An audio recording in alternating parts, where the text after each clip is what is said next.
Paulo. Então, tudo certo, estou ao vivo, né? Amigos, olá a todos. Bem, vamos começar nosso já tradicional webinar sobre o novo projeto de investimento da empresa Solar Group, dirigíveis de nova geração. Hoje vamos falar sobre dirigíveis, discutiremos como o projeto está se desenvolvendo e os nossos resultados.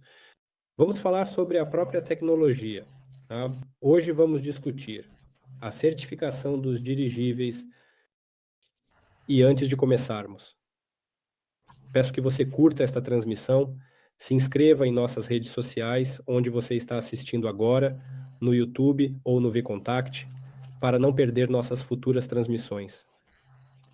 E não se esqueça de compartilhar. Uma ação tão simples como um repost é realmente subestimada por algumas pessoas.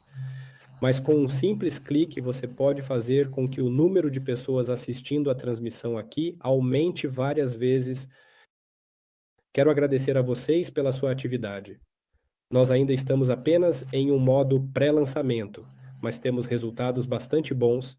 Muitas pessoas estão nos acompanhando, embora nossas redes sociais e nossos sites estejam apenas em um estado inicial, pode-se dizer. Aliás, alguns parceiros até me escrevem, dizendo: olhem, no meu canal do YouTube tenho mais visualizações do que vocês, mais assinantes. Na verdade, isso é bom. Graças ao fato de que temos parceiros ativos que estão desenvolvendo também seus próprios recursos. Não apenas os recursos oficiais ajudam a promover e desenvolver este projeto. Por isso conseguimos alcançar os resultados que temos hoje. A propósito, isso também é uma observação para os outros parceiros. Aqueles que estão agora avaliando o projeto, lembre-se de que agora existem uma série de enormes oportunidades para você criar seus canais no YouTube. As possibilidades em que você pode criar seus canais no YouTube, suas redes sociais, seus sites, e graças a isso, falar sobre nosso projeto, falar sobre dirigíveis, ao mesmo tempo em que o interesse por dirigíveis e por esse quanto tema, tanto na Rússia quanto em outros países, é muito grande. E agora, se vocês forem os primeiros, aqueles que criarão esses recursos, será graças aos seus recursos que potenciais investidores e pessoas interessadas ficarão sabendo sobre o projeto. Portanto, apresse-se, enquanto você ainda tem essa oportunidade. Se falarmos sobre nossos resultados, vamos começar por isso. O projeto está sendo financiado há cerca de 3 semanas. Ainda não chegou a 1 mês e os resultados são excelentes. Atualmente já temos mais de 1.000 investidores, ou seja, 1.150 pessoas já votaram com seu dinheiro dizendo que gostam disso. Nesse sentido, estamos apenas começando e a maioria das informações sobre o que estamos fazendo pode ser obtida a partir desses webinars. Quase 4 milhões de dólares em obrigações já foram vendidos, digamos assim. Este não é o dinheiro que já entrou nas contas da empresa, mas sim o dinheiro que entrará nas contas da empresa ao longo de vários anos, porque é possível investir conosco em parcelas, pagando mensalmente uma pequena quantia pelo seu pacote de investimento. Se falarmos sobre o dinheiro que realmente entrou, a cotação do dólar está sempre mudando, e isso é em torno de 30 milhões de rublos. É um excelente resultado. Isso nos permite, já no início de setembro, bem, por enquanto, estamos nos orientando para essas datas, transferir os primeiros recursos diretamente para a implementação do projeto, descontando as recompensas de referência, que já totalizam quase 30 mil dólares, aliás, pagos, sem contar os gastos de marketing que ocorreram.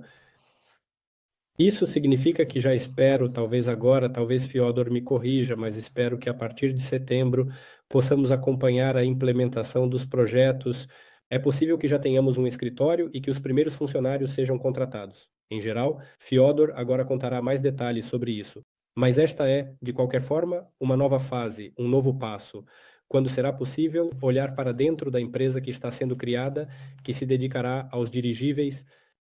Muitos se preocupavam se conseguiríamos conduzir 2 projetos ao mesmo tempo, se teríamos força e recursos suficientes para isso. E agora podemos afirmar com certeza que sim, estamos conseguindo, não sem algumas dificuldades, porque realmente na Solar Group algumas pessoas estão trabalhando ao máximo de suas capacidades e talvez até um pouco mais. Agora surgiu uma carga adicional. Gradualmente, a equipe será expandida e novos especialistas serão contratados. Espero que possamos resolver essa questão rapidamente. Ao mesmo tempo, olhando para os resultados do projeto do motor do U9, já podemos ver que o plano financeiro, ao contrário, foi cumprido. Mais de 60 milhões de rublos serão transferidos para o projeto do motor do Enova em agosto. Então, amigos, sim, podemos financiar 2 projetos e já é visível que estamos fazendo isso com sucesso. No último webinar, eu mencionei que, por um lado, o financiamento parece semelhante, mas, por outro lado, haverá diferenças significativas em alguns aspectos. Em particular, há uma funcionalidade de aumento de pacotes no projeto dos motores do U9. Aqui, falamos sobre essa possibilidade. Não estará disponível, assim como não haverá a possibilidade de restaurar suas parcelas se você tiver um cancelamento. Ou seja, você pagou as parcelas, parou e não será possível restaurá-las. Sei que muitos investidores agora compraram pacotes pequenos no novo projeto, esperando que possam aumentá-los no futuro, assim como fizeram no projeto dos motores do Inova. Portanto, em breve já teremos a possibilidade técnica de abrir a opção de aumentar os pacotes de investimento na pré-abertura, mas assim que a fase de pré-abertura terminar, você não poderá mais aumentar seus pacotes de investimento. Portanto, se o projeto ressoa com você, se você está interessado neste tema e vê potencial nele, assim como nós, vemos. Agora você tem a oportunidade de adquirir o pacote máximo nas condições atuais, sabendo que voltar atrás e obter essas condições novamente será impossível. Lembro que, pré-lançamento, os termos de investimento são 2 vezes melhores do que serão na primeira fase de financiamento. Atualmente, o desconto é de 1.000, enquanto será de 500. Ontem será de 500. Nos chats, vejo que as pessoas já estão perguntando quando surgirá a sua oportunidade de aumentar seu pacote inicial atual. Veja, ela tecnicamente aparecerá em breve, mas no geral você pode não esperar por isso. Se você está interessado em aumentar seu pacote de investimento, entre em contato com o suporte técnico, eles estarão coletando seus pedidos e fazendo isso manualmente. Portanto, não esperem por isso. Escrevam para o suporte, informem seus investidores e parceiros sobre isso também, para que eles façam o mesmo, pois a fase pré-lançamento será bastante curta e depois não a prolongaremos. Então, aproveitem as oportunidades que vocês têm. Claro que, para acreditar no que está acontecendo, acreditar nesta empresa, acreditar neste projeto, é desejável obter mais informações e entender como ele está se desenvolvendo. E é exatamente para isso que este webinar está acontecendo hoje, já sendo semanal. Então, aqui eu passo a palavra para Fyodor Konstantinov. Fyodor, por favor, conte-nos que trabalho está sendo realizado atualmente na empresa. Então, amigos, por favor, não se esqueçam de escrever suas perguntas e responderemos a elas no final do vídeo. Então, Pavel, a primeira pergunta para você. Todo o trabalho preparatório foi realizado a tempo e, como você disse, em breve serão transferidos os primeiros fundos. Estamos aguardando o primeiro dinheiro. No escritório, tudo está pronto. Os contratos de trabalho estão todos prontos. O equipamento já está sendo selecionado. As negociações com a terra estão em andamento. Então, assim que os primeiros recursos caírem na conta, tudo isso começará a se mover e se desenvolver ativamente, passando para a próxima etapa, ou seja, a etapa de recebimento de fundos. Estamos prontos e esperando. Mas na verdade não estamos apenas esperando. Estamos avançando, realizando reuniões. Aliás, recentemente me desviei um pouco do tema. Mas novamente, tudo isso é nosso. Conhecemos o Dennis, um cara muito legal. Quando cheguei até ele, percebi que ele é como um jovem Elon Musk subestimado. Nosso verdadeiro Elon Musk russo.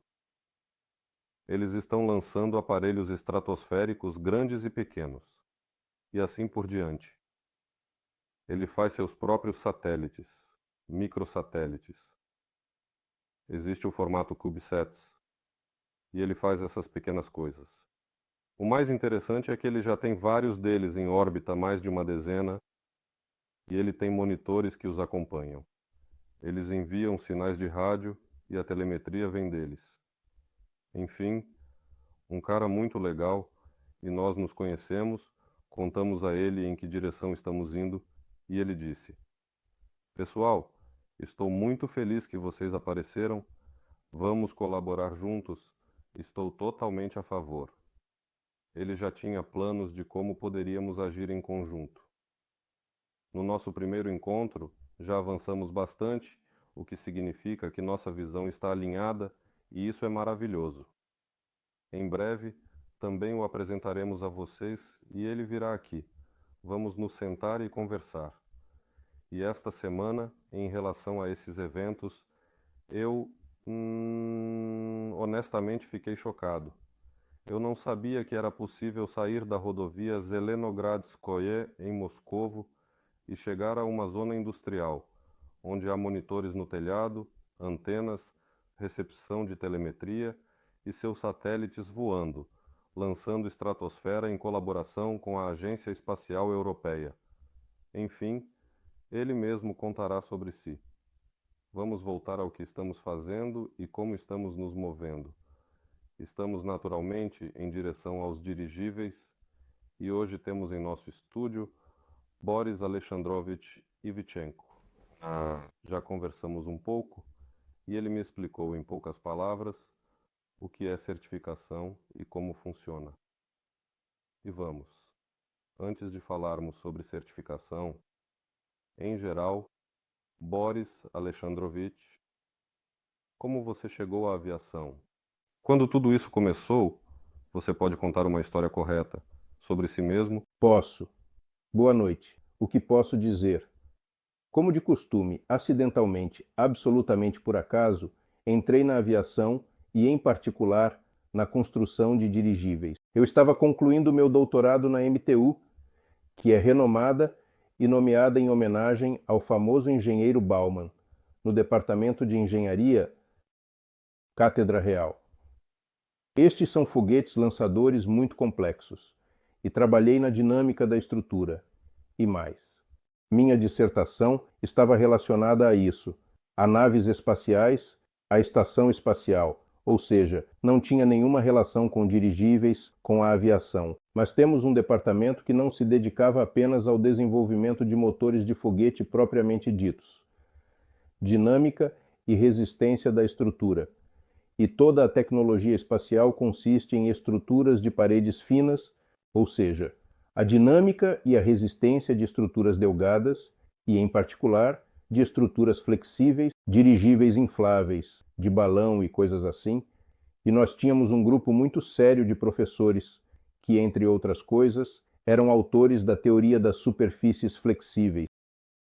Na DKB, na época, a única empresa na União Soviética era o Escritório de Projetos de Automação de Dolgoprudny, que se dedicava à aviação. Isso foi. Em 1982, mudou lá. Chegou talvez em 1981, 1982, um novo diretor. Dementiev Piov Petrovich, jovem, filho do ministro da Indústria da Aviação da URSS, e ele foi encarregado, justamente naquela época também havia uma onda de desenvolvimento na construção de dirigíveis. No país havia escritórios de design de dirigíveis e foi encarregado ao DKBA criar um dirigível, ressuscitar. Foi realizada uma certa reorganização na empresa. Foram necessários especialistas altamente qualificados em algumas áreas da ciência. E na minha cátedra, onde eu terminei o doutorado, veio o chefe do departamento, Sergei Pavlovich Chernikov, e perguntou se havia pessoas que poderiam ser convidadas para trabalhar. E ele foi indicado a mim. Eu o conheci, e ele me convidou. E eu, imediatamente, pulando todos os cargos de engenharia, fui parar como chefe do setor aerodinâmica, dinâmica, técnicas de aeronaves e a carga. Essa era a minha área de atuação. Naturalmente, eu cheguei primeiro à empresa sem entender nada disso. Fiquei sentado na biblioteca sem sair. Li, aprendi. Bem, eu era jovem, cheio de energia. Quantos anos eu tinha lá? Eu tinha 25, 26 anos. E foi assim que cheguei em dezembro de 1982. Lá ficou assim. Junto comigo veio mais um camarada, um que provavelmente é conhecido por muitos na área, Shigarev, Sergei Nikolaevich. Depois trabalhamos juntos. E desde aqueles tempos, nós meio que é isso que eu faço. E ele também. Assim, eu acabei me envolvendo na construção de dirigíveis. Você disse algo muito interessante agora. É a primeira vez que ouço isso a sério. São algumas organizações sociais que lidam com o que em relação aos dirigíveis Construção de dirigíveis. Mas isso foi na União Soviética. e como isso funcionava. Eram alguns grupos de iniciativa. Sim, grupos de iniciativa. Poderia ser no Palácio da Juventude, ou em algumas empresas. Ou seja, apoiavam jovens cientistas e eles se reuniam e desenvolviam. Não eram apenas jovens. Havia grupos assim em Moscovo, no Instituto de Milícia de Moscovo. Normalmente isso acontecia com alguém. Em São Petersburgo, aconteceu. Em Sverdlovsk. Na Sibéria, aconteceu em Kiev. Na empresa Antonov, foi em Lviv. Ou seja, no geral, havia bastante deles. Eles apresentavam seus projetos, escreviam para instituições governamentais e ofereciam suas propostas. Ou seja, as pessoas não recebiam nenhum dinheiro por isso. Havia especialistas em aviação e espaço, em geral, era bastante competente. Na verdade, é uma história muito legal, porque parece que há uma grande camada de pessoas que, de forma voluntária, se dedicaram a desenvolver dirigíveis, apresentando seus projetos. E eles estavam. Por toda parte você menciona Moscovo, Kiev. Bem, havia provavelmente até 10 centros na União Soviética. Mas tudo foi liderado pelo DKB no final. Mas não liderou. Era a única empresa estatal que se ocupava disso no âmbito do Ministério da Indústria Inovadora. E foi a ela que foi confiada a tarefa de se dedicar à construção de dirigíveis, porque a aviação é algo que eles já praticavam há muito tempo. Ou seja, a história do DKB é assim. Bem, na década de 30, houve em Ertenobel, foi criada a construção de dirigíveis da URSS, que depois, após o auge dos dirigíveis, se desfez. Parcialmente dele, o DUC, que é o Complexo de Ensino de Dirigíveis, se transformou no atual físico-tecnológico. Algo assim. A fábrica é a DMZ, a fábrica de máquinas de Dolgoprudny. Parte dela foi transferida para o TSAG. TSAG é o Instituto Dinâmico Central. O Instituto de Aerodinâmica, Dinâmica e Resistência. Aeronáutica na URSS e agora na Rússia. Ou seja, ele se desintegrou em partes assim, de forma gradual e meticulosa, e depois a construção de dirigíveis continuou apenas no âmbito do TSAG. Na verdade, isso era mais como algumas pesquisas científicas e detalhadas. Já na década de 50, os americanos começaram a lançar, sobre o território da União Soviética, provavelmente, balões sonda de grande altitude. Isso não é o Google, não, é completamente diferente. É antes, lá, lançaram na década de 50, inclusive enormes balões, enormes, centenas de milhares cúbicos, eles voavam a uma altitude de 30 a 35 quilômetros alto. Eles eram lançados na Finlândia, seguiam para a Turquia e fotografavam toda a área. Naquela época, de fato, não havia satélites, e a essa altitude a aviação não conseguia derrubá-los. E assim, em contrapartida, foi criada a Automática de Dolgoprudny, que também se dedicou a atividades semelhantes. Depois, eles receberam balões de ar quente, e então já vieram os dirigíveis. Ainda. É difícil para mim imaginar esses milhares de metros cúbicos na cabeça. Qual era o tamanho da bola? Diga novamente. Quantos metros cúbicos isso representa? Ele tem pelo menos um diâmetro. Agora vamos calcular isso. Bem, veja. 1.000 metros cúbicos, 1.000. Isso dá... Bem, então, aproximadamente quanto 10 por 10 por 10?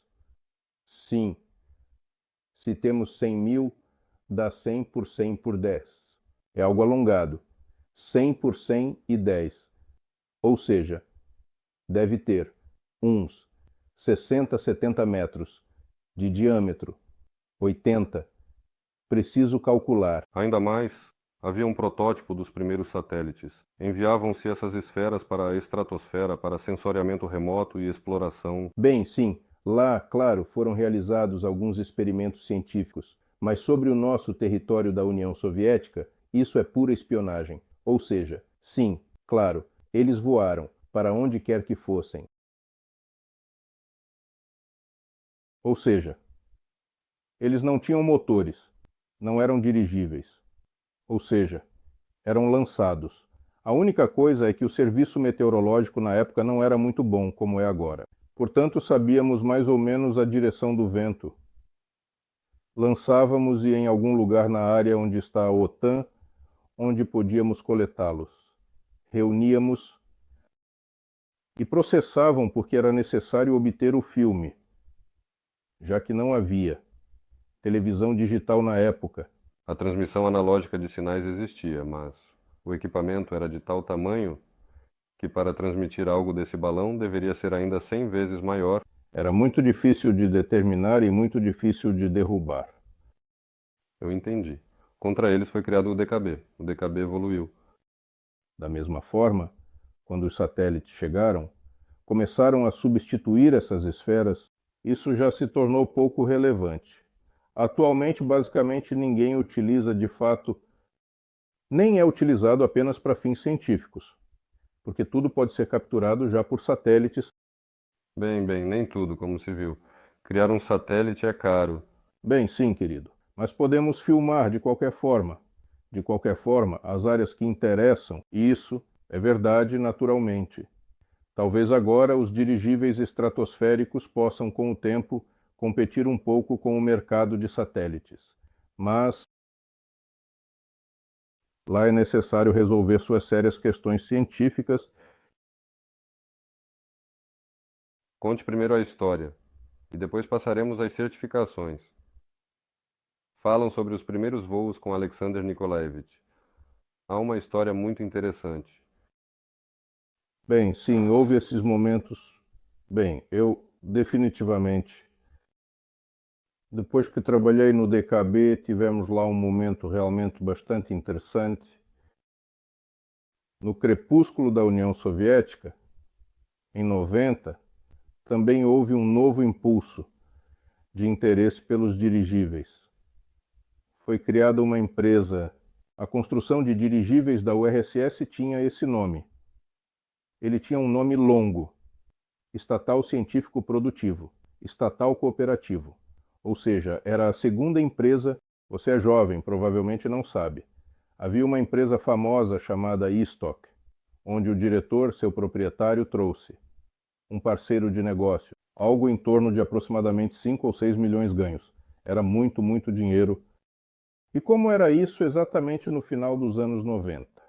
O que isso tinha de tão interessante? Naquela época surgiram muitas cooperativas, mas as cooperativas não podiam comprar a preços estatais, eles realmente deveriam ter outros preços. E eles podiam ir ao mercado com dinheiro livre, mas a empresa estatal cooperativa tinha um selo redondo, de carvalho, assim como o nosso, e por um lado podíamos comprar a preços governamentais e vender a preços cooperativos. Muitas pessoas se dirigiam a nós com esse desejo. Bem, decidimos que havia realmente amor pela construção de dirigíveis e não pela ganância de ganhar dinheiro. Portanto, continuamos a nos dedicar a isso. Nós criamos alguns aparelhos pequenos e úteis lá e depois balões de calor.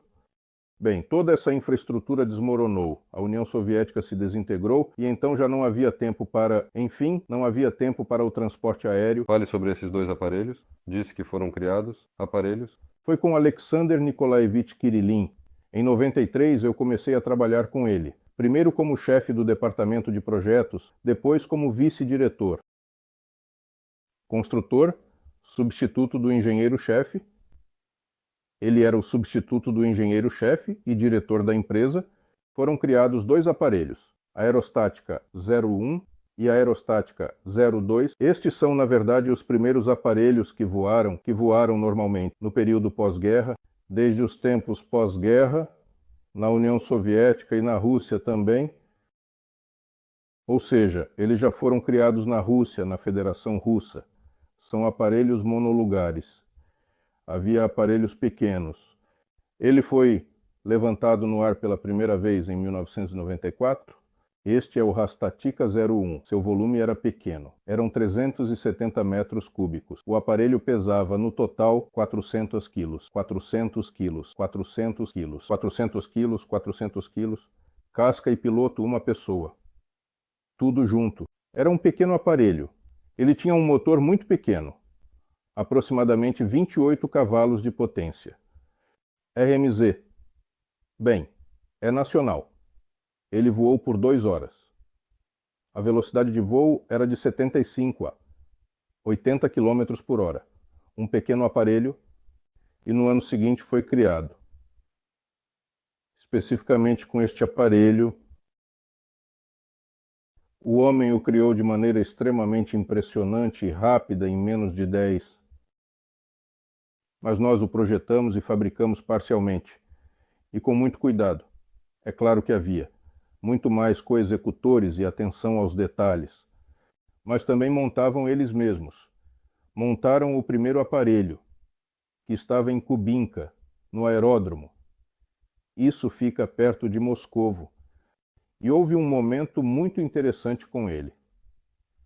Foi a primeira vez que o montaram e o tiraram do hangar.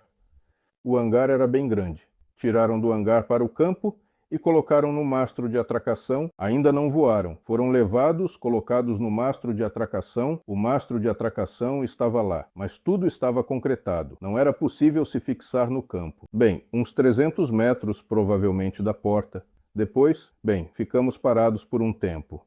Tudo bem. E decidimos que já era suficiente. Era hora de voltar. Mas você entende, nas primeiras vezes sempre dá muito medo. O medo não está no que é, mas sim no que pode acontecer com o aparelho. Por quê? Não está claro como. Como ele se comportará? O que irá acontecer? Que vento, porque parece que o vento está de 3 a 5 metros por segundo, mas você tem a impressão de que é um furacão, que tudo vai te derrubar. É essa a sensação. E depois você olha e vê que na verdade não é nada. Se não segurasse as cordas, você realmente teria... Mas assim não sentiu nada. É assustador. Então temos uma situação em que estamos olhando. E havia um aeródromo militar na garagem, e o sargento respondeu. Olhamos e os portões estavam se fechando. Nós. Então, o que vamos fazer? Traga, mas o portão está fechado. E o que vamos fazer lá em pé? Dizemos, Alexandre Nikolaevich, vá, abra, mas com cuidado. Sabemos que tem um pastor alemão correndo lá. E quando ele fecha o portão, ele a solta. O San Nikolaevich foi lá. Não pela porta, mas pela entrada.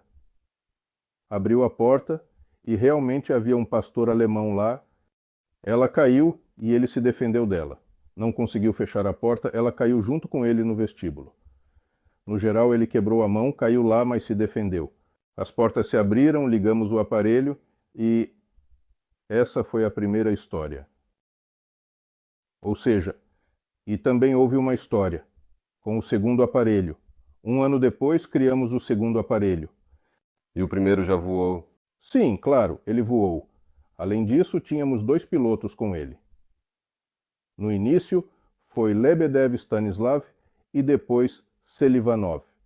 Selivanov era Vitaly Petrovich. Depois ele se tornou um piloto de testes merecedor, muito sério. Pessoa, era um piloto.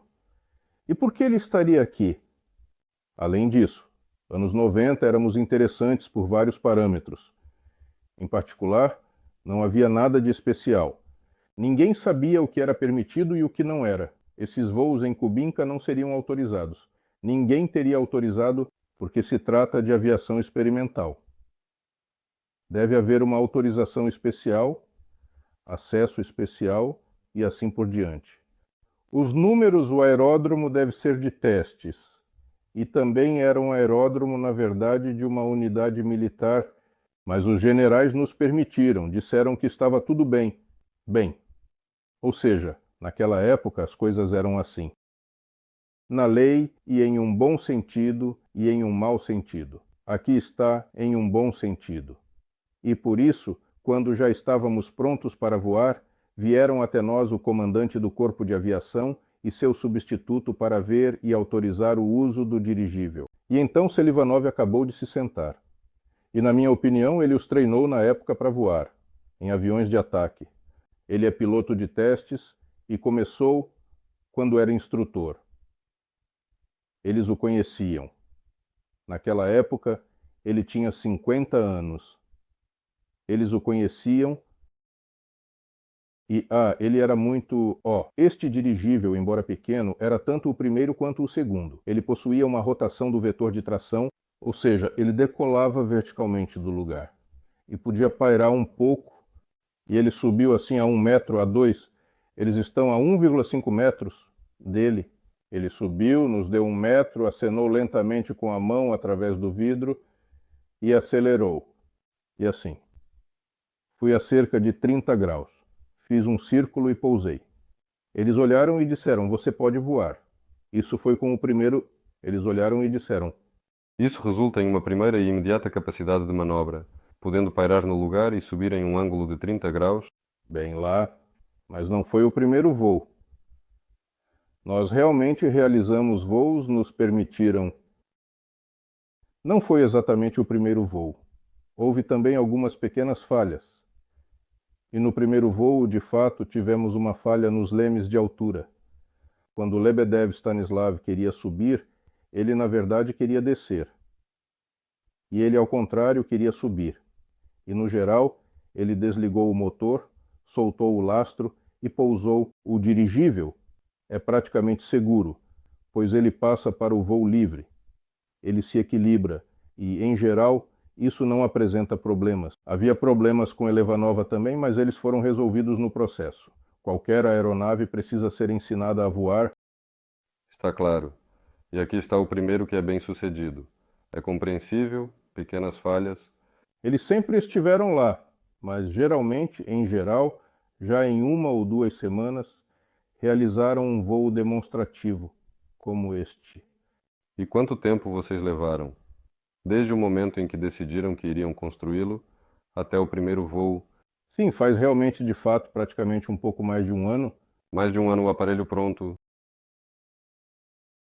Bom ritmo? E no ano seguinte apareceu Rostatica 02. Fale sobre ele. Ele era maior. Ele era maior. Seu volume era quase o dobro, 650 metros cúbicos. Embora ele também fosse monolugar, ou seja, na prática isso não foi um passo à frente. Eu discuti com Alexander Nikolaevich sobre a necessidade de construir um aparelho para 2 pessoas. Mas simplesmente o Aerostática 01 era um aparelho muito leve e fácil de manusear e transportar. A resistência do tecido não era suficiente e o motor não era potente o bastante. Ou seja, era como se fosse uma primeira tentativa.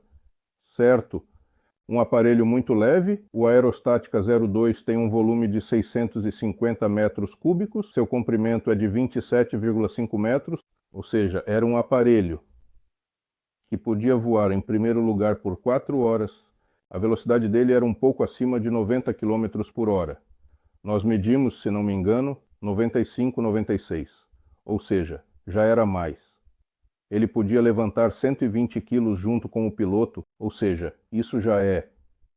Se lá escolhemos alguém que fosse mais magro entre os pilotos do primeiro aparelho e quase não conseguia conduzir nada. E o combustível é pequeno, sim, em pequena quantidade, então esse aparelho já poderia, quem quisesse bem, na verdade não, claro. Melhor que seja menos, mas já uma pessoa de 100 quilos poderia voar, e ele tinha um motor mais potente, o Rotax austríaco com 64 cavalos de potência.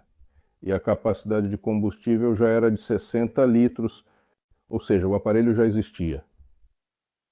Mas era mais sério. E de modo geral ele poderia ser utilizado. Com ele voamos muito, como uma propaganda. Naquela época era permitido voar sobre Moscovo. Ele estava em Tuchino, decolava de Tuchino, voava até a VDNH. Era permitido voar de volta ao longo do rio Moscovo. Era permitido voar pelas principais vias. Então, se sim, sobre a autorização, foi realmente apenas um aperto de mão? Ou já havia algum tipo de papelada, burocracia? Não, a burocracia, os papéis naturalmente existiam, mas tudo era muito mais simples. Agora, o FSO não permitirá voar. Sobre Moscovo. Sim, a situação geralmente é complicada. Não, na verdade já havia estado lá uma vez antes. Antes, entende? Havia alguns e bandidos. Eu diria idiotas. Houve um momento em que era permitido que balões de ar quente voassem praticamente da Praça Vermelha, onde ocorriam os voos, e eles decolavam. O vento foi escolhido assim, mas o vento podia fazer isso. Em algum momento, o vento estava praticamente sobre o Kremlin. Alguém lá decidiu descer bem baixo. É bonito de se ver, mas eles foram avisados. Não pode. Depois disso, esses voos foram proibidos. Ou seja, tudo deve ter uma medida certa. Bem, naturalmente. Mas cheira a liberdade industrial. O que permitia voar na Praça Vermelha. Bem, sim, naquela época era possível fazer muitas coisas. E aqui está o dirigível, a Aerostática 02. Eu digo, nós voávamos com publicidade, e na verdade era assim que ganhávamos dinheiro, porque novos aparelhos não eram encomendados, os filmes foram gravados. Serviço chinês, isso voou para Nizhny Novgorod. Foi uma epopeia interessante também quando nós estávamos com acompanhamento. Precisávamos ir a Nizhny Novgorod. Lá na Seta foi verdadeiramente filmado esse filme, onde o dirigível foi filmado. Fizeram um segundo assento do lado de fora e lá, de certa forma, levavam como se fosse uma segunda pessoa. Embora o aparelho seja de um lugar só, bem, um dublê sim, mas o primeiro a voar foi Alexander Nikolaevich neste lugar. O instrutor de pilotagem, Vasily Ivanovich, lhe disse: sua construção pouse. Se você voar, então outros. Mares estarão abaixo. Abordagem clássica aos construtores. Quando o construtor constrói a ponte, dizem a ele: sua casa será embaixo da ponte, você deve viver lá. Bem, pelo menos no primeiro dia, ficar parado quando a locomotiva ou o trem, com vagões carregados, passa com toda a família, certo? Ficar debaixo da ponte, isso era meio que assim. Responsabilidade dos principais projetistas. Sim, claro, com certeza. A história, em geral, foi bastante agitada e interessante. Sim, foi realmente muito interessante. E assim, ao finalmente passar para as realidades de hoje e para um futuro brilhante. Os aparelhos, mesmo que experimentalmente, ainda precisam de algumas permissões para serem levantados no ar. A plataforma deve estar pronta para isso, assim como os aparelhos e toda a burocracia. Você pode começar a falar sobre esse aspecto. Sim, posso. Na verdade, neste projeto, a minha área de responsabilidade é a certificação dos aparelhos que estão sendo criados. Mas aqui, entenda, é como se fosse difícil saber por onde começar. Mas, de modo geral, o aparelho, quando é construído, deve ser certificado. Qualquer aeronave, acima de aproximadamente 115 quilos, em nosso país, sim, e praticamente em todos os países do mundo a situação é semelhante, e se há vários caminhos. Mas estamos falando sobre aparelhos civis, naturalmente, sobre os militares ou nos ministérios da Justiça e assim por diante. Lá eles têm uma especificidade um pouco diferente. Lá estão sendo realizados testes governamentais e depois eles recebem a mesma coisa. Eu entendo, lá é mais simples. Você realiza experimentos militares lá, experimentos técnico-militares. Não, não são experimentos técnico-militares. Estão passando por testes governamentais, testes estatais, comissão. Pergunta: Lá escrevem muito frequentemente que o aparelho deve estar em conformidade com as normas de aeronavegabilidade. Algo pode ser mais simples. Certificaram? Aqui estou eu depois de ter trabalhado na aerostática com Alexander Nikolaevich. Sim, perdemos a maior parte da história. Eu, no Palácio. Ou seja, em 2000 comecei a trabalhar no Centro de Aeronáutica Augur. Era de fato, na época, uma empresa bastante proeminente que se dedicava à técnica de balonismo privado. No âmbito do Centro de Aerostática Avigur, foram criados mais de uma dezena de complexos de aeróstatos de diferentes volumes, incluindo 12.000 metros cúbicos. Isso é para a China, nós os fornecemos. Pequenos, grandes e também 3 dirigíveis de diferentes tamanhos, 3 tipos de dirigíveis, monoplace, biplace e pode-se dizer que há também um de 10 lugares, AU-11, AU-12 e sua modificação AU-12M. E sua modificação AU-30. Você primeiro repetiu a aerostática e depois começou a custar mais? Sim, o AU-11 foi na verdade uma repetição da aerostática. Tinha um volume semelhante de 650 metros cúbicos, era monolugar, mas era um pouco diferente. Se na aerostática já se utilizava a gôndola de um avião, a aviação era como um avião de maior porte. Ela foi um pouco mais aprimorada. Então tínhamos nossa própria construção da gôndola, onde o piloto se sentava apropriadamente e cuidadosamente. Bem, a construção do aparelho é um pouco diferente da de Alexander Nikolaevich. Se você observar todos os esquemas, verá que ele tem uma estrutura de 8 partes. Essa é uma característica distintiva do seu aparelho. Um cartão de visita. Sim, o cartão de visita dele.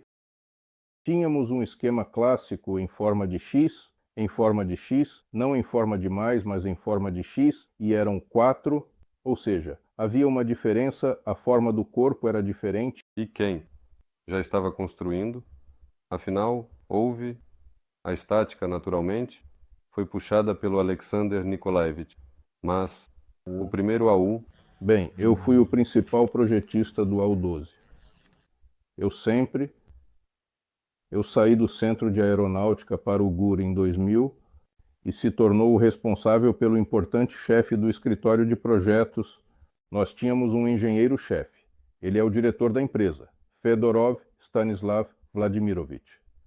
Mas ele não se envolvia muito na parte técnica. Permitíamos a nós mesmos, ou seja, a forma do corpo, a forma da plumagem, o esquema da plumagem. Essa foi uma escolha em geral nossa, na verdade minha. Mas na aerostática, ou seja, no AU-11, não está completamente atrás de mim, mas parcialmente. O AU-12 já era, de certa forma, um dos meus aparelhos. Na AU-30 tínhamos um chefe de projeto separado, Vadim Zubkevich. Sim, nós recentemente fizemos uma viagem a Kirjat, conversamos e ele nos contou tudo e mostrou lá. Ele trabalhou no projeto que eu liderava. Pois é, sim. Mas ele era o principal engenheiro desse aparelho, o AU-30. Você pode falar um pouco sobre os primeiros AUs, os 11? Quão bem-sucedidos foram?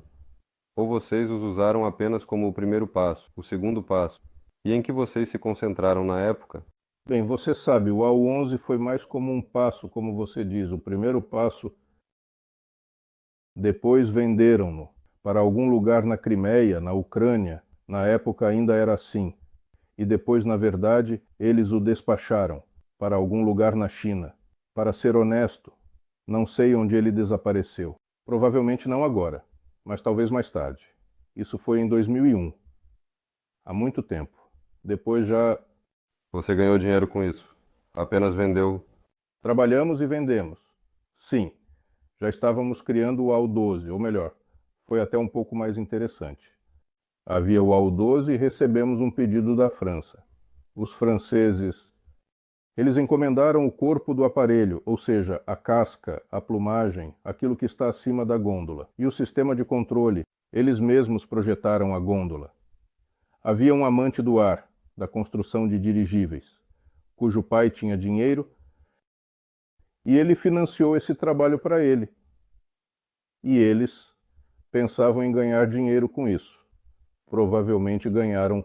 Embora o esquema fosse, para ser sincero, ruim, o cliente sempre tem razão. Ou seja, a gôndola estava suspensa por cabos e provavelmente estava uns 5 ou 6 metros mais alta. Foi uma decisão de design? Foi exatamente do design que queriam? Sim, bem, o design e a construção, ou seja, além da hélice propulsora na gôndola, havia também uma hélice que gerava a força de sustentação, ou seja, era um aparelho biplace. A tarefa era a seguinte: na França, pelo menos naquela época, havia, se não me engano, que o volume do aparelho não deveria ser maior que aproximadamente 1.000 metros cúbicos. Aproximadamente. A quem deve? Porque assim, Lá não é necessário certificar. ou seja, para não certificar, Não certificar. Isso é não gastar dinheiro com isso. Lá, na minha opinião, são 900 metros cúbicos de gás de elevação, hélio, e não é necessário certificar, mas já é preciso mais. Ou seja, era necessário levantar a gôndola deles com um aparelho assim. Nós criamos, nós fomos para a França. Isso também foi interessante. Lá ajudaram-nos a reunir. Eles se reuniram mais uma vez. Organizaram uma importante conferência lá. Eles foram convidados, tipo DESAF, por eles. Bem, o marechal já estava lá em sua aposentadoria. Não existe aviação. Ou seja, em geral, tudo parecia estar bem com eles. E nós montávamos no hangar, perto de Paris, que foi construído por Eiffel. E aparentemente na década de 30, um dirigível com hidrogênio explodiu lá, em algum lugar. A parte central foi completamente restaurada. Todas as janelas estavam completamente fechadas. Mas não havia portões. Ou seja, ele foi apenas montado lá, depois foi levado para algum lugar no aeródromo e transportado de lá. Ou seja, a montagem foi feita lá e as asas estão geralmente nos hangars. O próprio Welling. Você imagina, é um grande edifício, um edifício. Este é um espaço bastante fechado de todos os lados. Nas extremidades, é melhor que haja portões, através dos quais se abrem grandes aberturas por onde a vapor é expelido. Lá isso não existia. Estava tudo consertado. À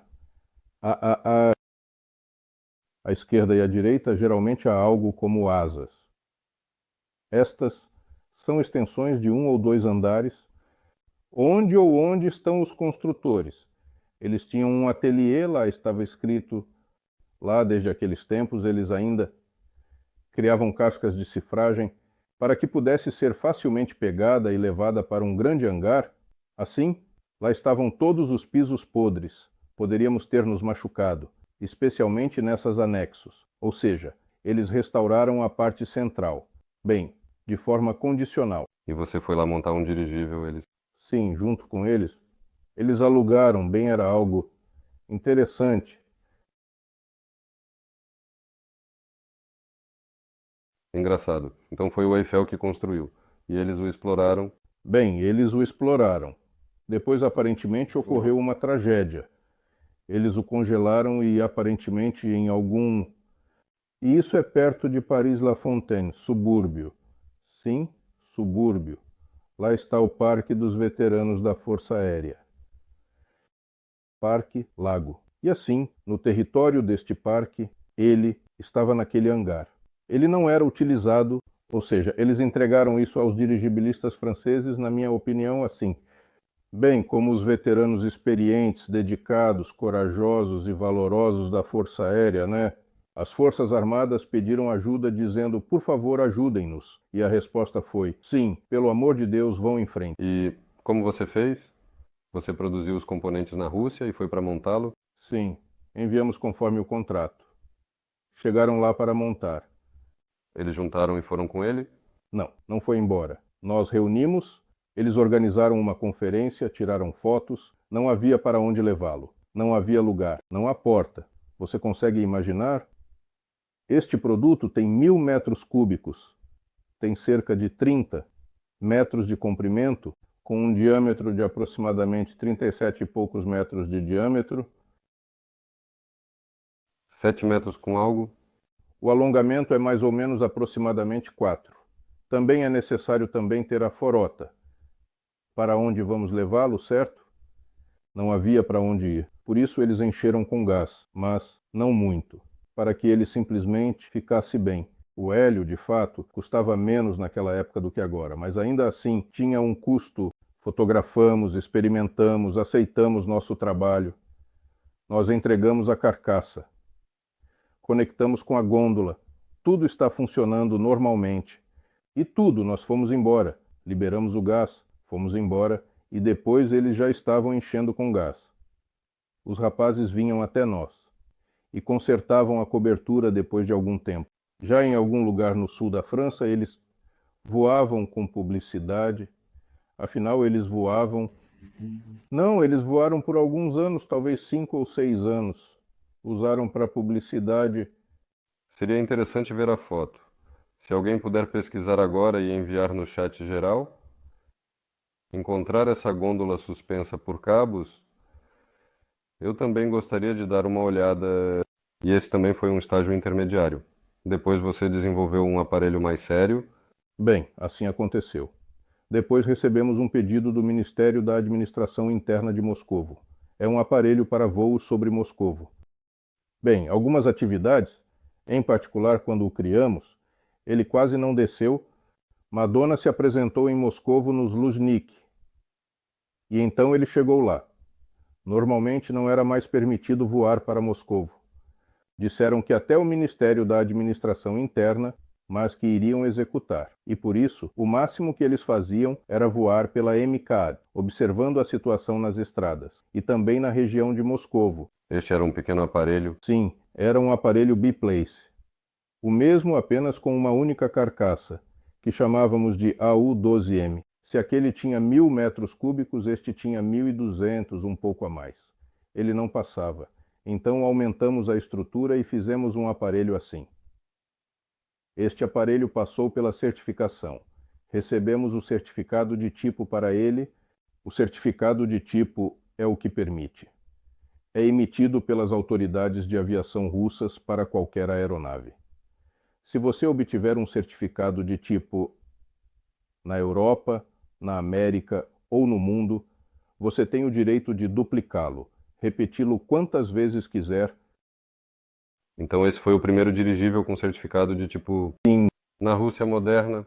Único, primeiro, único, e de fato não há muitos desses aparelhos na Rússia moderna, e em geral na aviação, que tenham recebido certificados de tipo.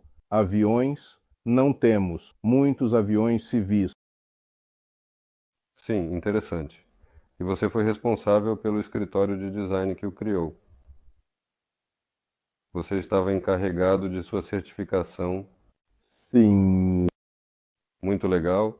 Se alguém se lembra daqueles dirigíveis que voavam sobre o MCAD do Ministério do Interior, coloque um sinal de mais. Vamos contar quantos estão aqui. Bem, não é realmente tanto assim. Mas ele foi explorado? Explotaram. Bem, também, na verdade, a exploração, devido ao fato de que não era muito permitido que eles voassem dentro de Moscovo, teve alguns voos. Lá, quando Lushkov chegava, ele era junto. Eu menciono a Madonna, mas no geral eles voavam ao longo do Kada. Eles estavam baseados em Zhukovsky, localizado no campo de aviação da empresa Myasishchev. Como se chama corretamente, não consigo lembrar, mas era uma empresa de Myasishchev Volitionne. E lá tinha um hangar. Neste hangar estava baseado o aparelho. 2 aparelhos, um em um, o segundo em outro. Mas eles voavam principalmente em uma única aeronave. Principalmente ele voava no MAX. Nos máximos, bem. E a segurança até do MAX era garantida. Lá à noite, bem, de manhã cedo, à noite voava. E quanto aos instrumentos? Ou as pessoas apenas olhavam com seus próprios olhos? Piloto visual. Ele estava levando alguém, nosso piloto visual. É biplace, nosso biplace. Alguém vai filmar lá. Do segurança eu entendi. E também funcionaram em nossos aparelhos. Fizeram 2 unidades e as venderam. Mas nós fizemos 3? Nós fizemos sim, ganhamos. Fizemos 2 para. o Ministério do Interior, e o terceiro aparelho nós enviamos para a Tailândia. Tivemos um pedido para a Tailândia. Em geral, foi enviado para a Tailândia. E para que eles servem? Voavam com publicidade? Publicidade? Sim, colavam anúncios e simplesmente voavam, filmavam, em vários... Na verdade, nos contaram um pouco sobre isso em Kirzach, que eles usavam para pendurar anúncios. Lá eles têm um rei local e disseram que lhe expressaram algumas palavras de agradecimento. Sim, lá é bonito. Aliás, ele estava todo coberto de anúncios. Existem fotos na internet que podem ser encontradas. Estamos bonitos e simpáticos. Além disso, lá estão algumas marcas muito conhecidas. Marcas. Era anunciado nele? Tipo Toyota, Google, não sei. Já não me lembro. Alguém de muito desconhecido. Parece que o usaram meio publicitário. Alguém estava lucrando dinheiro com isso. Nós ganhamos vendendo para eles. E depois eles já estavam ganhando. Interessante. Quanto exatamente ele se pagou para eles? Um pouco mais? Não sei. É realmente difícil dizer. Provavelmente foi rentável. E depois fizemos o AU-30. Isso já é por solicitação do CIP. Este é o Centro de Projetos de Infraestrutura. Na verdade, a Aeroscan era a empresa deles que construiu a base de Kirzhak. E lá foram colocados 2 dirigíveis, a U-30. Eles não obtiveram o certificado de tipo. Eles receberam um certificado de modelo único. Isso também é possível, mas ele é renovado a cada ano. É mais simples se ele estiver em operação. Sim, é possível operar, mas não se pode copiar. Produzir em série de forma contínua? Não, é possível copiar. Existem nuances. Se houver mais, eu não me lembro, mais de 5, não pode. Até 5 unidades podem ser certificadas como um único exemplar. Apenas se você obteve o certificado de tipo... Esse é o seu tipo de versão muito simplificada. É fabricado na empresa... Ele tem aceitação. Normalmente isso é uma aceitação militar em nosso país. Ela era como era naquela época. Essa aprovação era pelo Comitê de Aviação. Tínhamos um Comitê de Aviação Internacional. Aqui está quem deu esse certificado. Tipo, agora é a Agência de Aviação Civil da Rússia. E assim, há representantes da Agência de Aviação Civil da Rússia que assinam. E, portanto, é gerado um documento oficial e formal que emite um certificado válido e legal para cada aparelho produzido. E então ele já recebe os números de registro por diante. E se o certificado for para um modelo único, você o recebe por 1 ano, para um aparelho específico.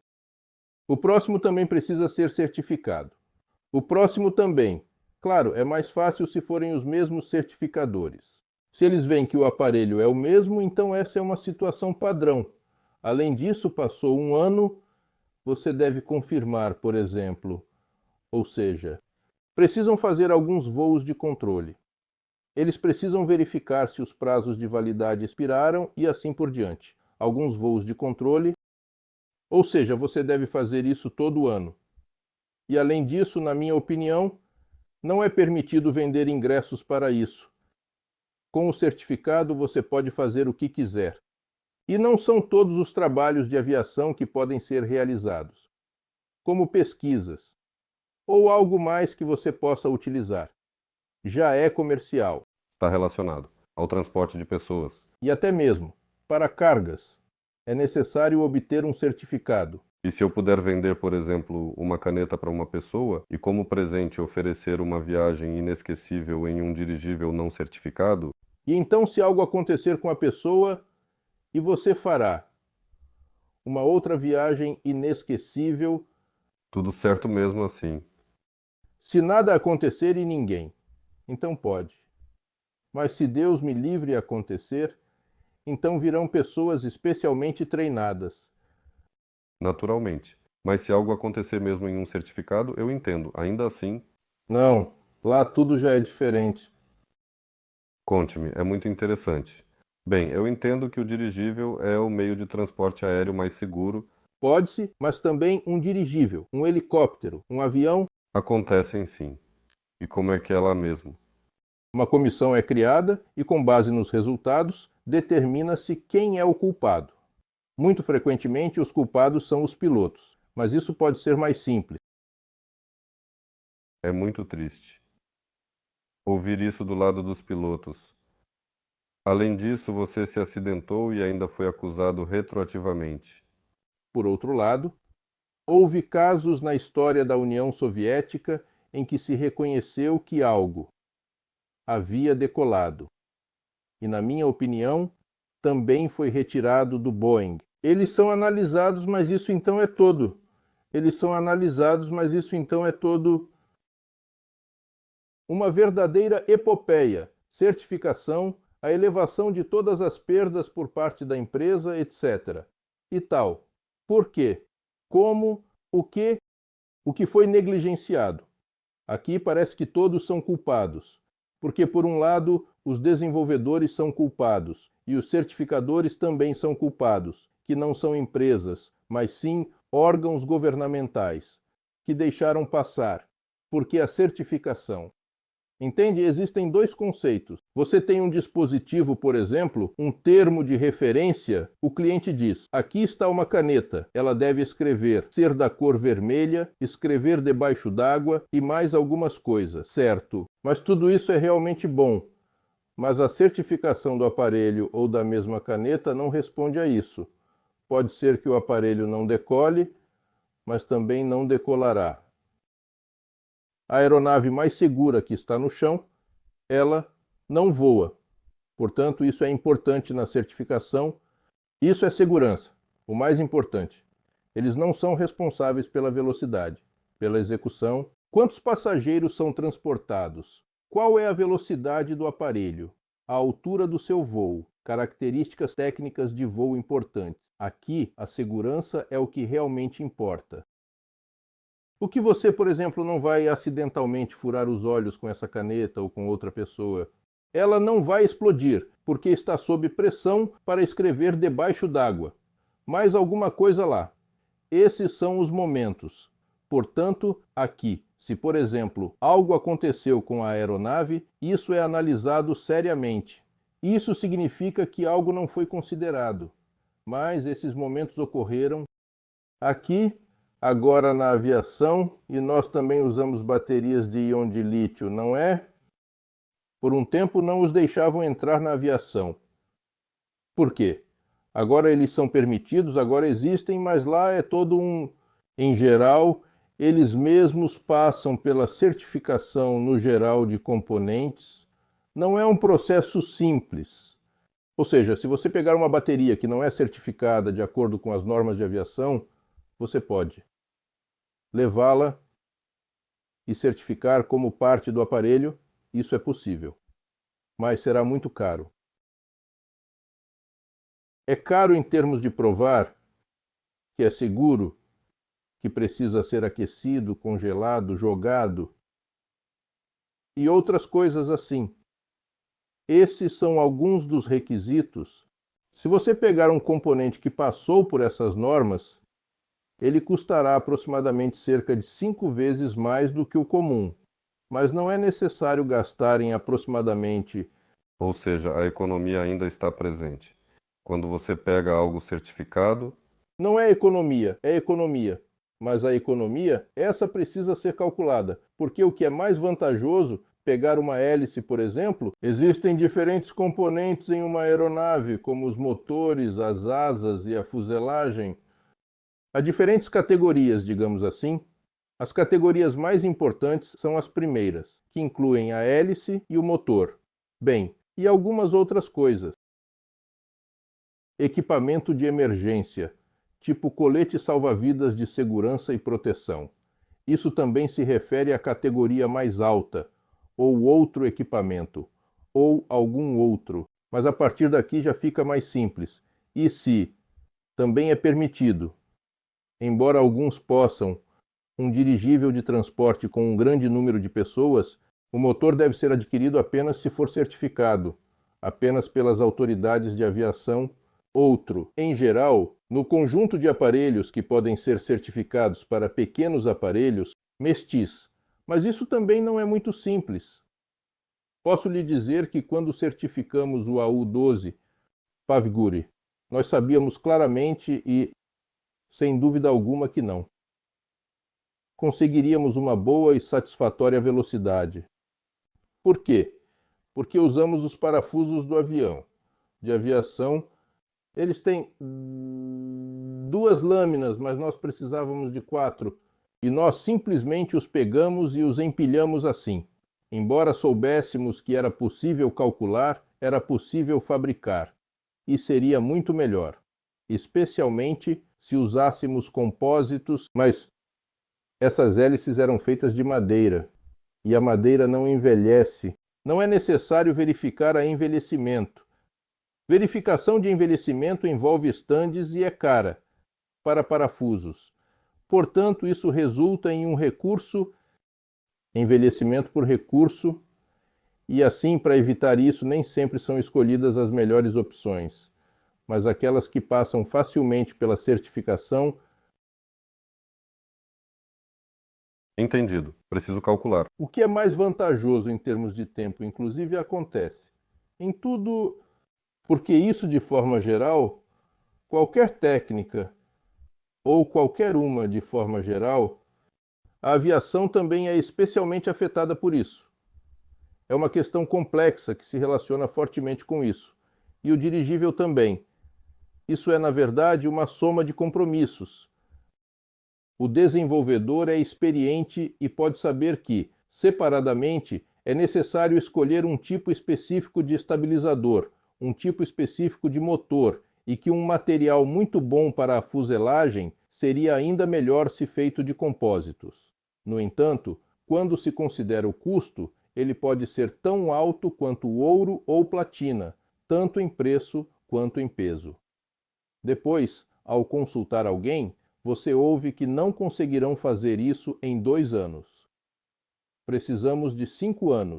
Ou colocamos você na fila e em 1 ano você receberá. Mas eu preciso, em 2 meses. Tenho que escolher o que está disponível. Ou seja, eu digo que isso é qualquer criação de um aparelho, é uma escolha. A soma compromisso? A soma de compromissos, sim. E o aparelho? Não é ótimo. Não existe. É uma pena. Seria melhor se ele fosse, talvez, digamos, racional, pelo menos não otimizado. Infelizmente é assim. A vida para nós. Para grande, sim. Tristeza. Dá vontade de comentar sobre essa situação. Parece que há possibilidade. Há tecnologias, há cérebros, há mãos para criar um aparelho super moderno, super incrível. Mas isso não é certificado, isso vai demorar muito, isso é totalmente proibido. E começou a confusão, mais. E você sabe, isso não. E provavelmente isso está certo. Posso lhe dar um exemplo. Basicamente, o New Zeppelin, no momento, é o mais avançado dirigível em operação. Talvez, exceto o Etelander, inglês, o mais avançado. Mas ele é muito caro, pelo que eu entendo. E por isso foram produzidos muito poucos. Porque economicamente isso acaba sendo muito vantajoso. Ou seja, entende? Se isso fosse economicamente viável, eles seriam produzidos. E ele foi criado há... eu posso estar enganado, é claro, mas provavelmente faz uns 20, talvez 15 anos. Ou seja, durante esse tempo poderia se lançar no mínimo 2 a 3 por ano e desenvolver tranquilamente, mas não há tantos, não foram produzidos. O máximo, na minha opinião, são cerca de 10, na verdade, provavelmente até menos. Devido ao fato de ser um aparelho caro, sua área de aplicação acaba sendo muito limitada. Mas mesmo assim, e quando estive lá, é evidente que a empresa tem dinheiro e eles ganham tanto com o turismo quanto com a venda desses aparelhos temporários. Mas eles fazem pouco. Mas lá tudo ainda é muito caro e luxuoso, mesmo considerando que eles caíram nessa armadilha, onde o custo de produção do aparelho é enorme e por isso as vendas são muito raras. Eles têm uma construção, para ser honesto. Alexander Nikolaevich falou sobre isso em sua apresentação. Eu nem sei como chamá-la. Dentro, não. Ela... Entende? Os dirigíveis podem ser construtivamente macios, semi-macios e rígidos. Provavelmente você já ouviu falar. A propósito, no nosso projeto, o primeiro aparelho será, na verdade, macio. Ou seja, é quando uma estrutura macia está cheia de ar, ou seja, inflada, sob pressão excessiva, e a gôndola fica de alguma forma suspensa, semi-rígido a uma gôndola, a uma viga de quilha. Ela distribui carga ao longo de todo o comprimento, e a gôndola já está na prática, suspensa na viga de cauda. A viga de suporte se distribui na casca, isso já é outra questão, mas isso também é de fato uma estrutura macia. Há uma rigidez como a do Palcio Nikolaevich, isso é, para 10 toneladas e acima de tudo, eles têm uma estrutura rígida. Ou seja, é um conjunto de longarinas circulares, elementos estruturais e longarinas longitudinais. Ou seja, essa é a estrutura. É como um esqueleto, e depois é como uma cesta. Não, uma cesta, como a asa de um avião ou de alguém, como o fuselagem de um avião. Ou seja, ela também cria e tem nervuras e longarinas. Mas os antigos dirigíveis, não importa quão complexa seja a sua construção, não é sobre isso que estou falando. É que ela é rígida, ou seja, se liberar o gás e tudo, ela não vai cair, ela vai ficar ali parada. E os alemães vocês estão dizendo agora. E quem... Nos alemães, Os alemães têm, vocês sabem, vocês entendem, uma estrutura triangular, interna que vai internamente ao longo do aparelho e toca em partes específicas do aparelho. Está fixado em 3 cantos ao longo, ou seja, isso resulta em uma estrutura. E nela também está a cauda, que vai da cauda até o nariz. E lá também está a gôndola pendurada. Ou seja, em primeiro lugar, eles o montam de uma forma muito astuta. Ou seja, montá-lo lá dentro da estrutura só pode ser feito sob o ar, e isso é um volume de gás. Portanto, eles montam sob o ar. Depois, como retirá-la de lá não é possível. Não é possível dobrar a casca. Como preencher o gás lá dentro? Eles lançam bem. Já existem diferentes tipos, como o gás pesado, que depois é lançado com hélio, sendo lentamente expelido. Ou seja, no início eles tiveram um ataque aéreo, depois começaram a fornecer hélio de cima. Um ritmo muito pequeno foi calculado, de modo que de um lado não se misturava e do outro lado, se fosse devagar, ainda assim teria alguma velocidade. E lá havia uma válvula aberta. Ele está expulsando o ar, mas a frequência ainda é insuficiente. Quando ocorre alguma mistura ou combinação, depois disso eles passam esse gás por instalações de purificação para... eu entendi, eles separam uma coisa da outra, sim. Muito complicado. Demorado, caro. Bem, os alemães gostam sim de se complicar, criar dificuldades para si mesmos. Mas por outro lado, o aparelho dele, entenda, tem um sistema de manobra muito bom na frente, que na minha opinião, eu não sei, custou cerca de 20 milhões de euros. Para ser desenvolvido, é um sistema engenhoso de hélices que eles têm na cauda, que se movem para a esquerda e para a direita. Portanto, eles conseguiram colocar o motor na parte de trás. Isso se deve à estrutura que vai dentro do fuselagem. O esquema é realmente muito bom, mas ainda assim é bastante caro. É verdade. Nossa tarefa é fazer os esquemas melhores, mais baratos e mais confiáveis. Eu diria que é mais racional. Mais racional. As construções não devem ser ótimas. É muito difícil alcançar a otimização, praticamente impossível, mas devem ser racionais e equilibradas. Pelo preço, pela qualidade, pela segurança, por tudo. Bem dito. Vamos dar uma olhada. Agora nas perguntas e ver detalhadamente o que estão escrevendo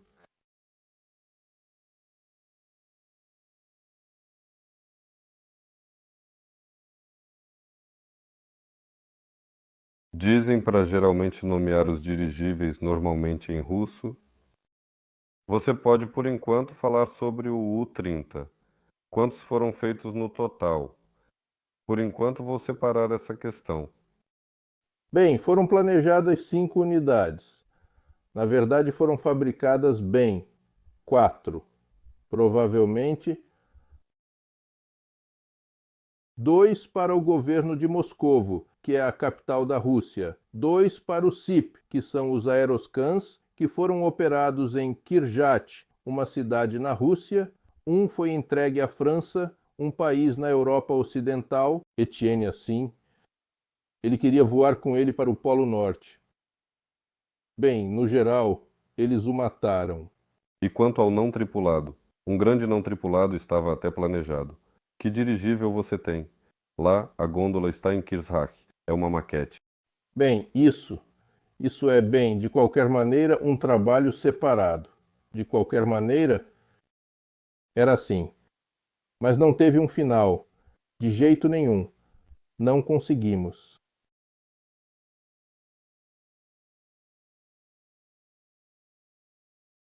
Na verdade, havia conjuntos suficientes para apenas 5 aparelhos. Provavelmente apenas 4 estavam em operação. E qual é o destino deles? Para onde foram os 4 que voaram? Também foram vendidos. Não. 2 foram fabricados para o governo de Moscovo, mas eles, de certa forma, nunca foram concluídos. Eram requisitados. E lá eles estavam armazenados. 2 voavam ativamente. Isso foi em Kirjat. Foram utilizados para diferentes tarefas, mas lá também. Mas esse é um tema à parte. Quando nós construímos, eles foram planejados especificamente para a RAL e a UE e para investigar as redes de transmissão de eletricidade e seu estado, e lá foi desenvolvido um complexo especialmente projetado que opera em diferentes faixas, tanto no espectro de rádio quanto na óptica e no infravermelho e de outras maneiras. Ele, em geral, investigava a linha de transmissão de energia quando um dirigível passava sobre ele, identificando rupturas e vazamentos de energia, caso o solo estivesse próximo ou se uma árvore estivesse crescendo ou algo assim.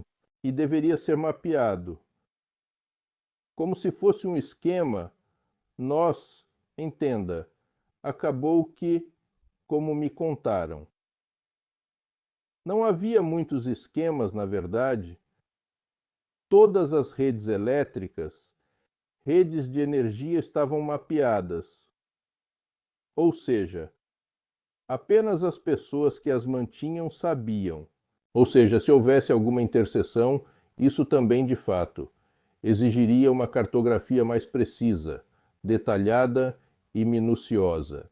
Eles estavam envolvidos nisso, mas, na minha opinião, não duraram muito porque ocorreu uma reorganização de forma significativa da RAL-ES e, de modo geral, essa empresa acabou se tornando pouco demandada e substancialmente menos relevante, e consequentemente perdeu ainda mais relevância no mercado. Eu mesmo realmente não sei ao certo, não quero espalhar fofocas. E por isso foi vendido depois para Liat. Foi exatamente Kirchach junto com os aparelhos. E depois o seu centro de aviação, Augur, o comprou. Quando tínhamos, comprou bem para si. E lá realizaram testes. Operaram o AU-30. A venda incluiu detalhes sobre a venda e informações adicionais sobre os aparelhos. O centro de aviação Augur, conhecido por sua excelência, comprou o equipamento e realizou testes detalhados, operando o AU-30 com sucesso. Voamos.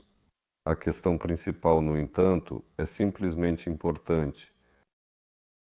Surpreendentemente, há muitas complicações com a certificação. Todos os obstáculos da certificação para os novos dirigíveis estão sendo considerados. A compreensão das leis, documentações, processos e metodologias modernas. Ou seja, o sentido é que, bem, eu digo que temos na Federação Russa normas de aptidão para voo.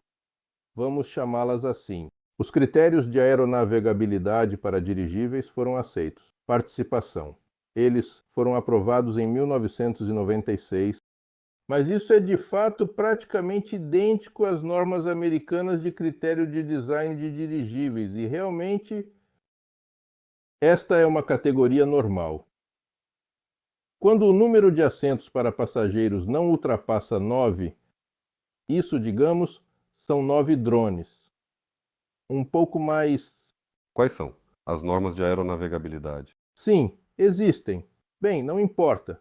Eles existem, mas foram desenvolvidos na Alemanha, na Europa, digamos assim. Bem, na Alemanha especificamente e na Holanda também. E eles são aceitos como normas. E existem duas categorias a seguir. Uma é a comunidade assim chamada, mas esta é uma categoria local. É para até 19 assentos para passageiros. E acima de 19, isso é um transporte etário. O chamado transporte também é uma exigência publicitária. Eles foram desenvolvidos na Europa. Isto não são normas. Isto é um protótipo de normas. Mas eles foram aceitos como possíveis formas de utilização, por exemplo. E os americanos também declararam isso em sua Administração Federal de Aviação.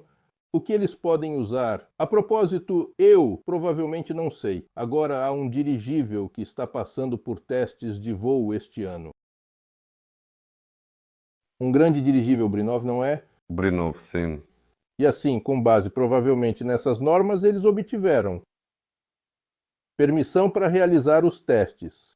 Eles penduraram uma gôndola maior ou menor lá para se adequar a essas normas.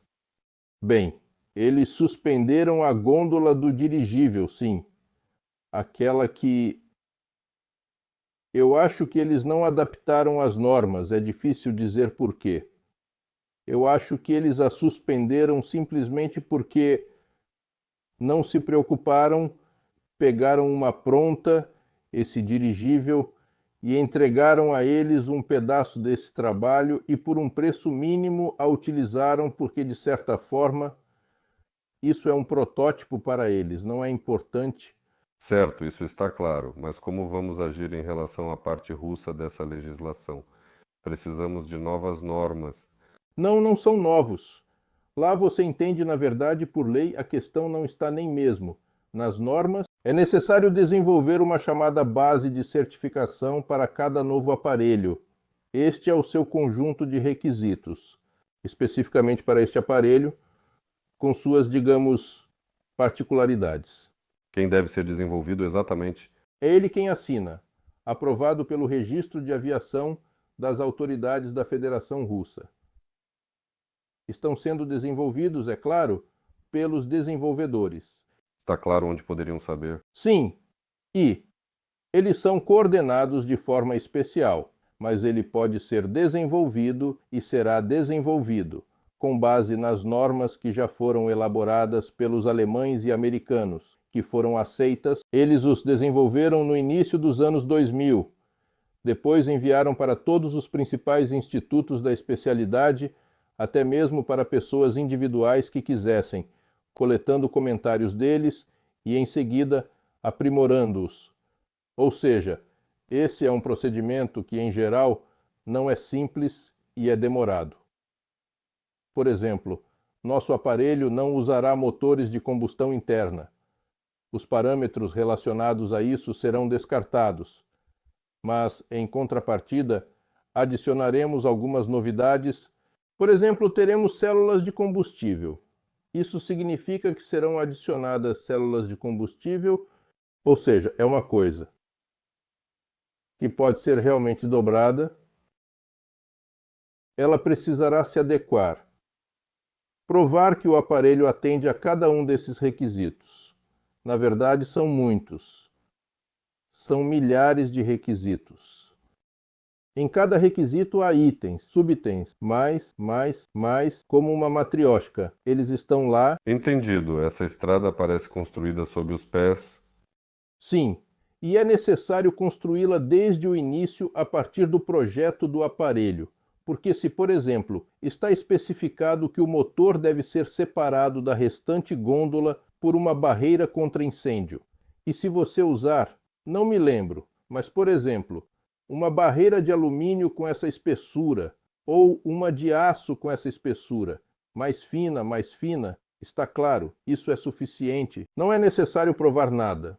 Você, a documentação de projeto diz, aqui está a folha tal, esta é a folha tal. E se isso não existir, por exemplo, você quer economizar e usar material compósito.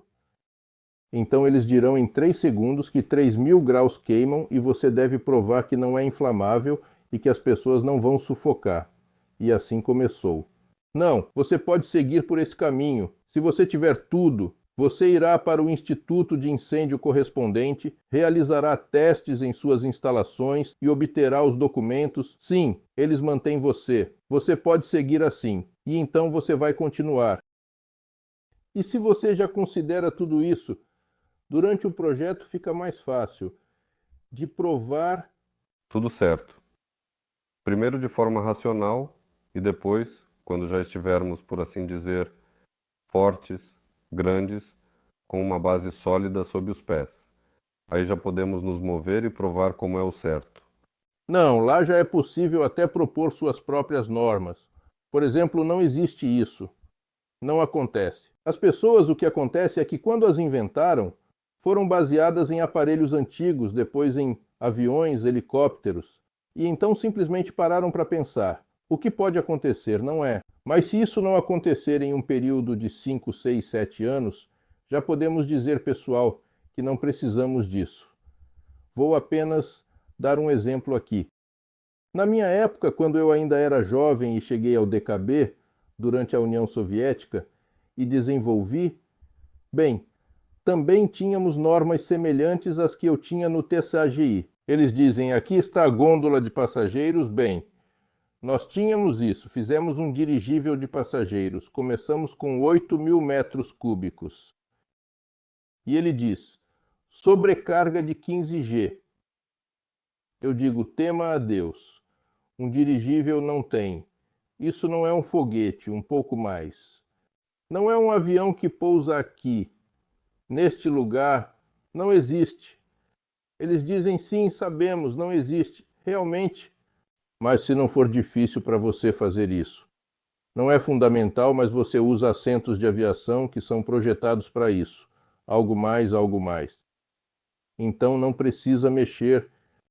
Ou seja, as normas na aviação foram escritas com sangue. Não devemos mexer nelas. Se isso se tornar um obstáculo, que o aparelho não pode voar com essas normas, nós iremos considerar. Esse foi o tipo de abordagem. Agora, a abordagem é a mesma. Todas as pessoas são adequadas, todos entendem e, se a tarefa é colocar os aparelhos no ar, todos irão colaborar, irão colocar obstáculos. Sim, claro, eu também penso assim. Mas, em princípio, existem normas. Quase todos os pontos já foram considerados. Sim, especialmente se eu quero enfatizar aqui que todos os aparelhos apresentados na demonstração ao Alexander Nikolaevich Kirillin são todos aparelhos praticamente do tipo clássico, e todas as normas se encaixam absolutamente a eles. Se falarmos sobre aparelhos híbridos que utilizam aquecimento, compressão durante o voo e outras tecnologias, as normas para eles ainda não estão desenvolvidas e precisam ser complementadas. E aqui podem surgir certos pontos. Elaborar os testes, realizar mais. Porque não está totalmente claro, e para um aparelho clássico que utiliza a aerostática e a sustentação do sistema de hélices. Tudo claro. Bem, essa é a entrada mais lógica e indolor. Sim, na temática. Escrevem, olá a todos, como eram as pessoas da época da União Soviética. Verdadeiras, organizadas, honestas, tranquilas, ao contrário do que vemos hoje. Estou ouvindo seu convidado com muita atenção. É muito interessante. Muito obrigado. Obrigado. Perguntam aqui sobre os contadores. Quem vai fazer tudo isso? Bem, isso não é comigo. Sim, notícias. Perguntam muito. Aqui, uma pergunta. Aliás, eu também tive. Eu parcialmente respondi a mim mesmo na minha cabeça. E o que significa que a árvore não envelhece? Está realmente envelhecendo. Não. Suporta muito bem cargas cíclicas. Eu disse isso de forma completamente errada. Se for composto ou metal, ele, adicionalmente. De cargas cíclicas. Mas com o metal, é claro, 1, 2, 3, 4 vezes quebrou. Nem todas as ligas, sim. E o mesmo acontece com o plástico. Ele não suporta bem as cargas cíclicas. E não há madeira. Se não quebrou na primeira vez, definitivamente não vai quebrar na milésima. A madeira é um material compósito natural. Ela contém muitos elementos componentes. A árvore tem essa propriedade. Todos sabem disso e por isso foram realizados testes de resistência. E ele, naquele número de ciclos, é claro que se você colocá-lo na água ou em qualquer outra coisa, ele vai apodrecer. Mas para isso ele é coberto com verniz, é seco. Mas a madeira... A propriedade mecânica se revelou de forma significativa. Incrível, natural. Veja, casas de troncos maravilhosas, aconchegantes e charmosas, perfeitas para relaxar. Eles estão até rachados, mas ainda assim, de qualquer maneira, realmente permanecem e sustentam. Se a madeira é grande, ela costuma estar toda rachada. É resistente. Forte, resistente. Recentemente, na verdade, eu gosto de escalar árvores. Esse é o meu hobby. Quando vejo uma árvore grande, enorme, na qual é impossível subir, nada pode me parar. E a última foi um carvalho. E no carvalho eu gostei tanto, eu já percebi isso há muito tempo, agora apenas lembrei mais uma vez. Ele tem até um pequeno galho seco, se fosse uma bétula ou uma tilha, eu nem pegaria. No dedo. Sim, no carvalho ele é tão forte, você se pendura nele, puxa, e ele... Bem, não é à toa que é carvalho. É para isso que é carvalho. Sim, é para isso que é carvalho. Perguntam se é possível usar dirigíveis de cerca de 100 km em vez de ônibus até o centro do distrito, considerando a curta distância. Pode-se usar, mas eu acho não é conveniente. Não é viável, eu acho, se a economia de sua produção e da família não permite fazê-los. Eu acho que não, muito. Bem, aqui eu posso dizer um pouco. Em outra direção do que isso. Eu considero que os dirigíveis no transporte de passageiros, o que é importante para você, eu não falo de turismo. Você quer chegar do ponto A ao ponto B de forma confortável e segura, não de forma desconfortável e insegura. Para que você chegue em um horário determinado, o dirigível nem sempre pode garantir isso. E, infelizmente, isso pode ser um problema. Geralmente, isso pode ser um problema muitas vezes. Sim, e a aviação nem sempre pode garantir isso. E os trens também atrasam. Bem, isso está atrasado. Afinal, se não houver nenhuma emergência, o trem partirá em qualquer clima. Com o dirigível, a situação é um pouco pior. Portanto, entenda bem que, se falarmos sobre turismo, isso é uma coisa... Se falarmos sobre alguns voos, sobre cargas, isso é diferente ou algo assim. Agora, se falarmos sobre regularidade, você chegou ao ponto de ônibus e quer que o ônibus saia na hora marcada, você quer partir na hora certa. E a principal característica e qualidade do moderno dirigível, perguntam-se como os novos dirigíveis se diferenciam dos antigos. Não, ele não se diferenciará pela capacidade de operar em todas as condições climáticas. Ele se diferenciará, bem, alguém mencionou. Como um carro de 100 anos atrás se diferencia, sim. Você sabe, eu posso te dizer uma coisa. Eu também trabalhei com isso. Está relacionado à certificação, às normas que eram aplicadas, ou seja, de fato, nenhum dirigível até os tempos de guerra, nenhum no mundo receberá agora um certificado nenhum. Ele não passa nos critérios de segurança, no mínimo 2 vezes, ou até 4. Ou seja, existem fórmulas, por exemplo, de momentos de flexão que entram na atmosfera turbulenta. Eles são agora completamente diferentes do que eram usados na década de 30. Eles são no mínimo 2, ou talvez, se não me engano, 4 vezes mais rigorosos. Ou seja, nenhum dirigível da Nebu, NES, passaria pela certificação. Eu entendi que dos que existiam antes, agora não os permitir.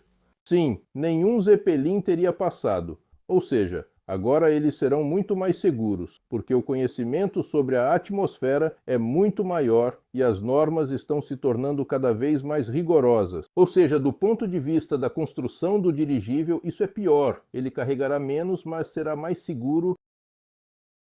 Bem, e depois o equipamento de instrumentos, a apresentação, sim, a situação meteorológica. Bem, ou seja, outros materiais, na verdade, materiais completamente diferentes. Apenas outros materiais. Sobre os materiais que agora são usados para o revestimento, como os dirigíveis macios, antes nem podíamos imaginar. Ou seja, é tão resistente. Aqui está o material, você pega. Bem, uma caneta, por exemplo, e a enfia em um tecido macio, e você não faz nada. Até uma faca pode definitivamente quicar lá, uma vez lá, de novo. Ou seja, eles são tão diferentes agora. Isso é visível em tudo. Sobre os materiais, dou um pequeno anúncio. Estamos começando a filmar uma grande reportagem. Estamos adquirindo todos os possíveis, amostras de teste e alguns mais e outros. Todos os diferentes materiais compósitos supermodernos, têxteis, não têxteis, estruturais. Vamos gravar um vídeo com respostas às perguntas. E se atirarmos nele? E se estiver abastecido com hidrogênio, ele queima ou não queima?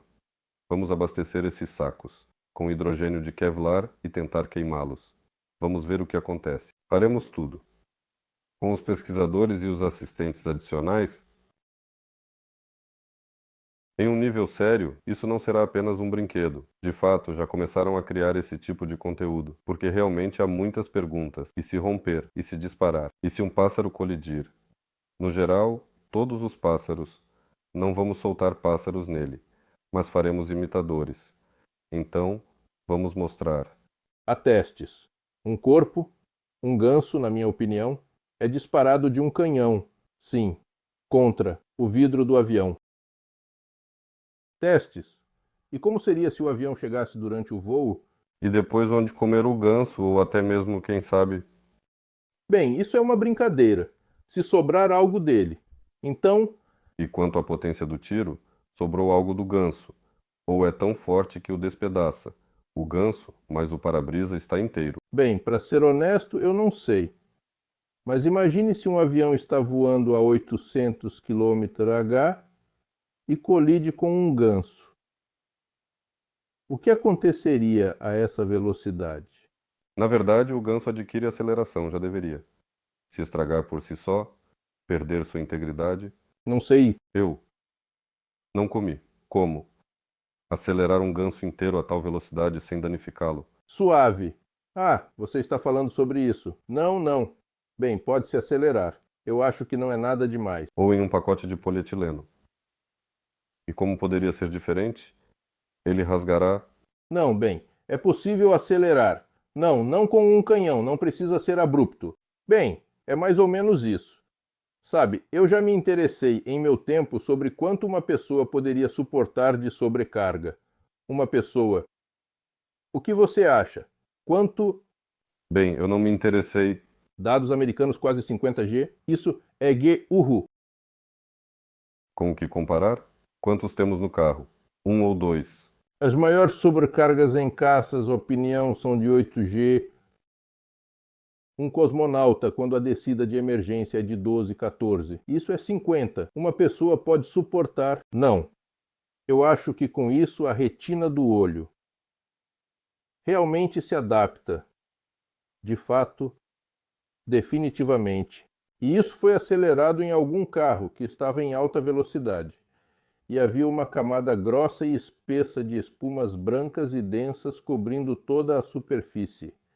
Isso era tipo para pesquisas espaciais. Foram realizados testes pelos americanos. Nos anos 60 e 70, houve muitos testes diferentes. Nos anos 70, houve muitos testes variados, começando pelo fato de que, por exemplo, a água era consumida apenas em carvão, ou a quantidade de vitaminas, tudo era realizado. Se você não tivesse dito nada, poderia dizer que eles experimentaram sobrecargas lançando pessoas em um trampolim. Sim. Quero dizer que é bastante decente. Sim, claro, lá podem ocorrer mudanças significativas. Para as pessoas, Então, tudo bem sobre as pessoas. Vamos voltar aos dirigíveis. Também vou fazer um pequeno anúncio. Já falei, aqui está o vídeo em Kirshat. Vamos nos conhecer com Arkadida Bauman. Ele está se apresentando e gostaria de dizer em russo, defendendo que todos os dirigíveis sejam o mais adequados possível para todas as condições climáticas e somente então, quando puderem garantir a regularidade dos voos, é que poderão ser considerados modernos. Vamos ouvir sua opinião. Talvez realizemos alguns debates. Em geral, aguardem, pessoal. Estamos apenas começando. O mais interessante está por vir.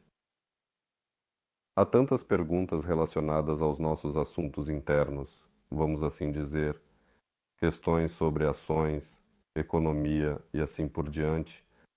Tudo que está relacionado ao painel pessoal, marketing e outros assuntos será discutido na terça-feira. Hoje, de fato, o tema é técnica. É um especialista com esse perfil. Então essas perguntas serão respondidas na terça-feira. No geral, foi uma conversa muito legal. Eu mesmo gostei muito da transmissão de hoje. Pessoal, deixem like se gostaram. Estou lendo e ouvindo que estão dizendo que gostaram. Tudo ótimo. Nas sextas-feiras temos webinars técnicos e nas terças-feiras webinars básicos. Se você ainda não entende sobre ações, venha. Pavel Filipov vai explicar tudo. No geral, conseguimos nos manter dentro de 1 hora e 45 minutos, que é um pouco menos que 2 horas como de costume. Então, se não houver mais perguntas, vou verificar tudo mais uma vez no VContact. E, em geral, estou pronto para encerrar. Mais uma vez, deixem likes se tudo foi interessante, pelo que vejo nos reposts. Parece que foi interessante. Bem, os comentários não estão carregando. Pessoal, no geral, Boris Alexandrovich foi muito legal. Muito obrigado a vocês. Obrigado. Sim, pessoal. Tchau a todos. Nos encontramos no chat, nos grupos do VContact. Enviem essa gravação do webinar para amigos e conhecidos, para que eles assistam. Tchau a todos. Adeus.